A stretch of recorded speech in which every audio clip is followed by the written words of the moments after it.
Goodwill Community Foundation, creating opportunities for a better life.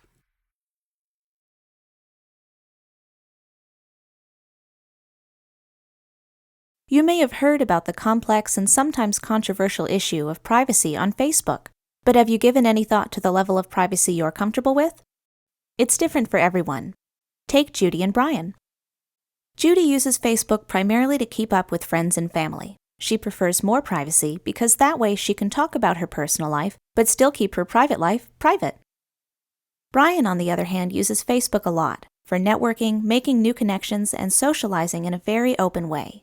He prefers less privacy because for him, putting himself out there is what it's all about.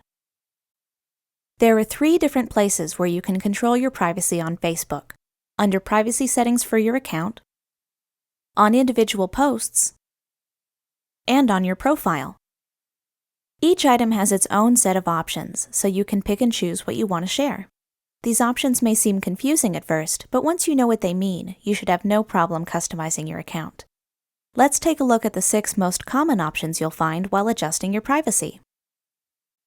The first is Friends, which is a popular choice for a lot of content on Facebook. Basically, this option will protect the item in question so only the people you've added as friends can see or interact with it. Friends is the perfect choice for things that you want to share, just not with people you don't know. Another similar option is Lists. Lists let you organize your friends into groups, so when you share something with one of them, for example, with your close friends but not your coworkers, only the people in that list will be able to see it. This gives you the freedom to share what you want, but not necessarily with everyone you know. The next option, Friends of Friends, is slightly less secure. It extends access not only to your friends, but also to their friends. This can include people you don't know, even people you've deliberately chosen not to connect with.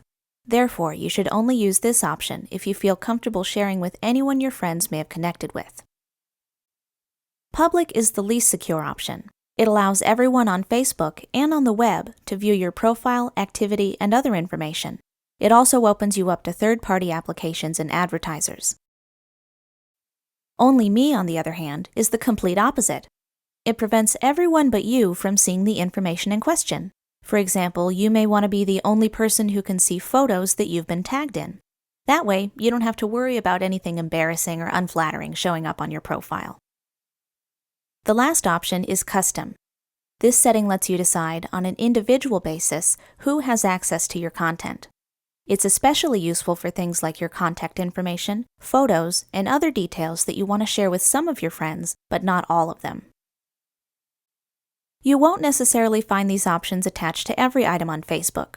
Sometimes you'll only have 1 or 2 to choose from. Sometimes you'll find what you're looking for under Custom instead. You'll also find the options are slightly different across the web. For instance, have you ever been to a site that lets you like or share things directly to your timeline? How about a site that lets you sign in with Facebook instead of creating a new account? There's actually a word for this feature. It's called the Facebook platform, and it can impact your privacy in a couple different ways. Some sites use the platform to connect your account to their services. Others use it to customize your experience based on your personal info. To protect yourself, always read the description that's provided, including the site's privacy policy, and don't agree to anything you're not comfortable with. You can view or edit your connections to other sites by signing into your account. In short, the key to understanding privacy on Facebook is simple. You control what you share based on the choices you make. Now you know what to look for and what all the different settings mean.